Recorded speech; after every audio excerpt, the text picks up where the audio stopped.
pourquoi rouler avec une 250 Comme tu sais, moi j'aime bien les petites motos, j'aime bien les petites cylindrées, donc je roule tous les jours en 125, hein, tu le sais, avec la 125 CG. Donc une 250, j'en ai déjà eu plusieurs, j'ai toujours trouvé ça très sympa. Ça agrandit un peu le périmètre, on va un petit peu plus loin, un peu plus vite qu'avec une 125. Ça reste toujours une moto très maniable, économique, simple. Donc en fait c'est une grosse 125, hein. C'est pas une petite 500 la 250, c'est pour moi une grosse 125, surtout en monocylindre. Après il y a les 250 bicylindres, on est plus dans la plus grosse moto, c'est plus lourd, c'est plus encombrant, mais sur une 250 monocylindre c'est une grosse 125, donc en fait c'est une super 125 on va dire. Donc on reste dans l'esprit et on élargit un petit peu son périmètre, on va un petit peu plus vite là où on veut aller, on a un petit peu plus d'agrément dès que ça monte, dès que ça tournicote un petit peu. Voilà, une grosse 125 on va dire. Comment j'ai acheté cette moto? Alors, j'avais en début d'année un 660 XT R, un modèle 2015 que j'ai mis beaucoup de temps à trouver parce que ces motos là se font rares. En général elles sont un peu vieilles, un peu fatiguées, et j'avais trouvé une belle 660 XT au Havre chez un concessionnaire et je voulais absolument cette moto, donc j'ai couru l'acheter. Et puis dans la foulée j'ai fait ma demande en mariage à ma femme et je suis tombé de haut quand j'ai vu les prix des mariages, donc je me suis dit la XT elle va vite repartir d'où elle est venue. Oh, je l'ai vendu en une journée, hein, donc je l'ai même vendu plus cher que je l'avais acheté, donc j'ai pas fait de mauvaise affaire. Et puis le jour où j'ai voulu retirer l'annonce du Bon Coin, et ben le Bon Coin ils sont bien malins, ils font des suggestions en fonction de nos recherches, de nos goûts, et là bing bam, je vais pour retirer mon annonce, je tombe sur quoi? Sur cette belle moto. La TU 250, une moto que je connais depuis très longtemps, parce que quand elle est sortie j'avais flashé sur cette moto. Et en général elles sont toujours à 3, 4, 500 bornes de la maison. Et celle-ci elle était à 40 km de chez moi. Donc je me suis dit c'est pas raisonnable, mais comme je suis pas raisonnable, je suis allé voir le petit papy qui vendait cette moto. Bon, c'était surtout par curiosité, mais j'avais quand même j'avais l'argent sur moi et tout, hein, au cas où quoi. Et comme papy était très sympathique et qu'elle était pas chère et qui en plus m'a fait un prix, je dis que ça se refusait pas, donc bingo, je suis reparti avec la moto. Donc ça c'était au mois de juin, j'ai pas énormément roulé avec depuis, j'ai dû faire 1500 km avec, mais bon voilà, je suis content, c'est sympa.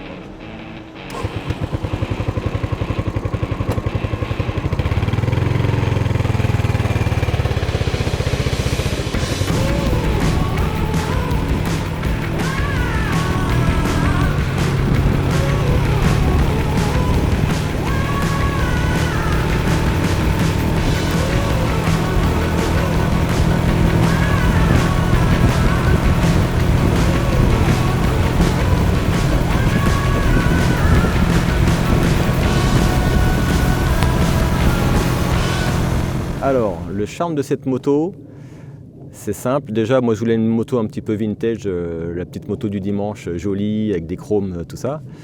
J'ai flashé sur la Royal Enfield 350, la classique là qui vient de sortir, en chrome et rouge. Là, je la trouve magnifique cette moto. Et quand elle est sortie, j'ai vraiment eu un gros coup de cœur là-dessus. Et je suis allé l'essayer. Et quand je l'ai essayé, j'étais un peu déçu parce que c'est une moto qui est assez lourde quand même.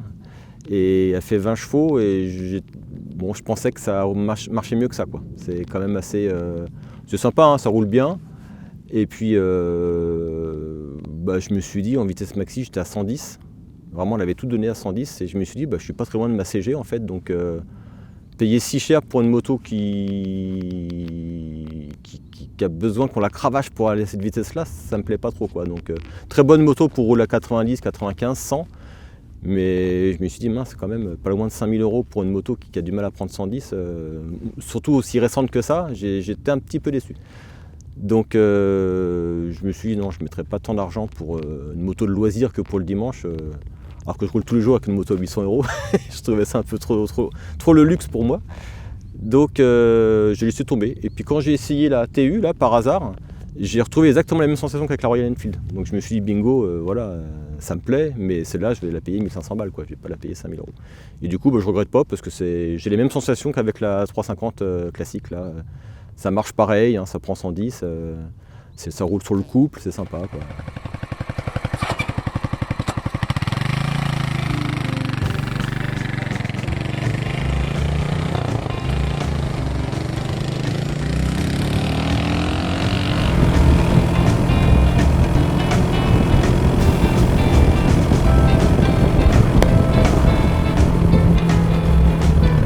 Les défauts de la TU 250, je ne peux pas la comparer à toutes les 2,5, j'ai eu un CBR 250 qui marchait beaucoup mieux que ça. Le défaut de cette moto, je vais dire la selle. La selle elle est horrible. La selle c'est une escroquerie, parce qu'on la voit, on se dit waouh, le pullman et tout ça, je vais être bien dessus. En fin de compte non, on est très mal installé dessus. La moto est confortable, la position est parfaite. La selle elle est en 2 morceaux, donc elle fait un peu espèce de toboggan là. Dès qu'on est un peu mal assis, on ne peut pas se bouger parce qu'on est vraiment ancré dedans. Et puis elle glisse un peu sur l'avant, donc on lutte un peu pour se remettre dessus. Et puis au bout de 100 bornes, on a très très mal aux fesses, quoi. Donc gros défaut. Après, cette moto là, elle est sympa à rouler sur le couple. Par contre je trouve qu'elle manque un peu de gnac. Elle monte pas trop dans les tours, on a l'impression que la transmission finale elle est trop longue. Donc alors pour rouler sur le couple sympa, mais dès qu'on veut un peu la cravacher, on sent que elle s'époumonne un peu, quoi. Rien à voir avec l'YBR qui a la gnac, quoi, et puis qui monte dans les tours et voilà, qu'on peut avoir un usage un petit peu sportif, quoi. T'es prêt ?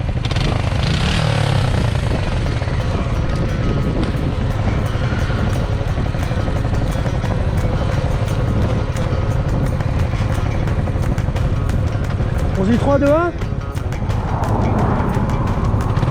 3, 2, 1, go!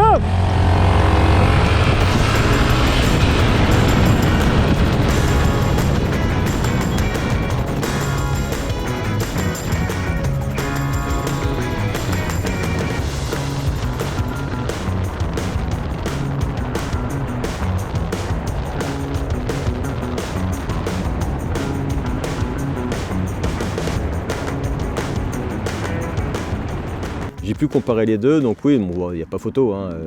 L'YBR, elle a un comportement beaucoup plus moderne. Déjà, le châssis est bien supérieur. Elle est bien suspendue, elle est rigide, elle freine super bien. Et puis, elle est moins sympa sur le couple par rapport à la TU. Elle est moins ronde sur le couple. Mais alors par contre, elle est très souple déjà, et puis elle monte dans les tours. Donc ça marche comme un super 125, je vais dire. Par rapport à la TU qui prend difficilement ses tours, celle-là elle grimpe bien dans les tours et puis on peut avoir un usage un petit peu sportif avec, c'est sympa, on peut la cravacher, on peut prendre de l'angle, c'est vraiment c'est une super bécane.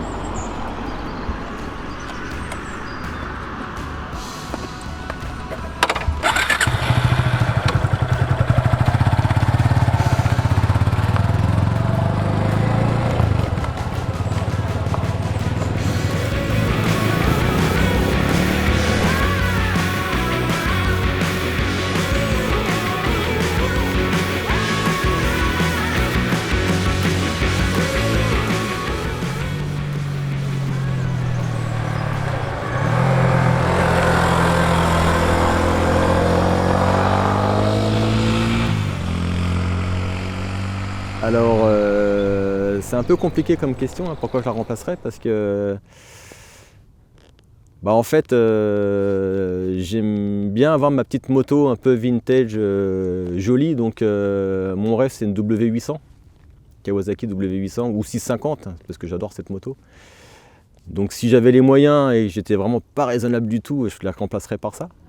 Maintenant, si je devais rester dans la catégorie petite cylindrée comme j'aime, ça serait le YBR 250. Il n'y a pas photo.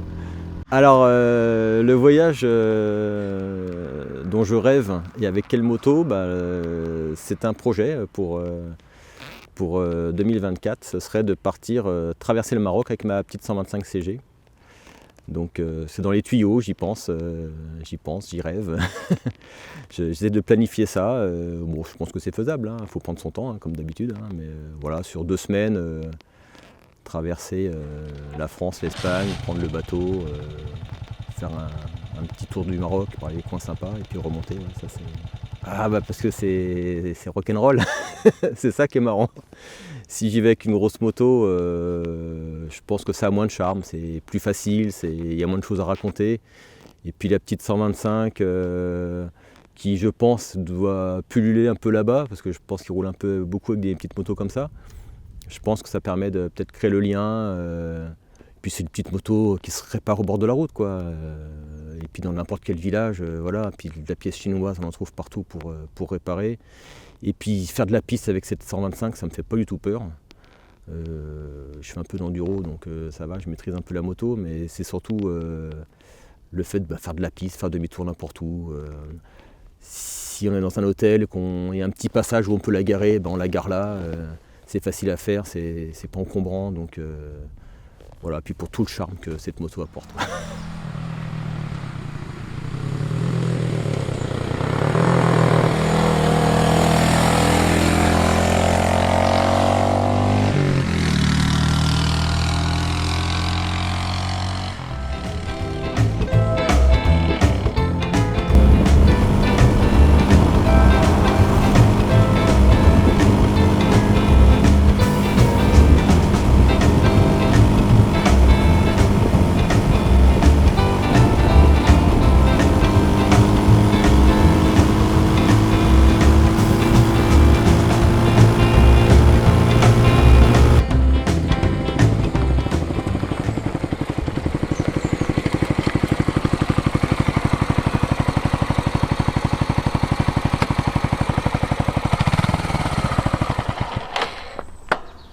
Alors j'aime bien la chaîne Mobilette Rollers pour son état d'esprit. Déjà ça parle de moto, ça parle que de moto, il y a encore de motos. Ça parle de motos prestigieuses qu'on voit plus sur les routes ou des motos de collection, mais ça parle aussi des petites motos de rien, des motos modestes avec des gens qui ont des belles histoires à raconter. Et puis surtout, cette chaîne-là, l'esprit très ouvert. C'est-à-dire que tout le monde peut donner son avis. Les gens qui suivent cette chaîne, je trouve qu'ils sont assez bienveillants. Et ça respire la passion. Et donc, on se comprend. Enfin, les gens font des commentaires quand il y a un direct sur cette chaîne. Les gens font des commentaires et c'est toujours des commentaires qui vont dans le bon sens. C'est toujours des commentaires sympas de gens qui ont de l'expérience. Et ça, c'est très agréable à suivre. On sent bien que c'est des gens qui ont roulé, c'est des gens qui savent de quoi ils parlent. Et ça ne critique pas dans le mauvais sens. C'est toujours bienveillant et c'est très très agréable. Moi, c'est ce qui me plaît le plus dans cette chaîne, quoi. Sans parler de son créateur très sympathique et très passionné et avec qui j'ai beaucoup de points en commun.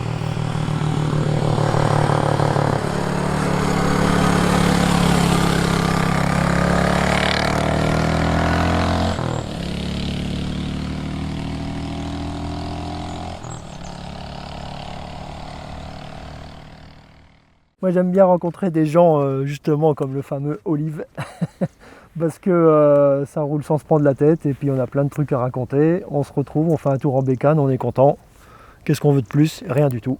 Alors je vous dis à la prochaine et t'occupe, roule. Parfait. Hein? Ouais. On y va? On roule. Allez.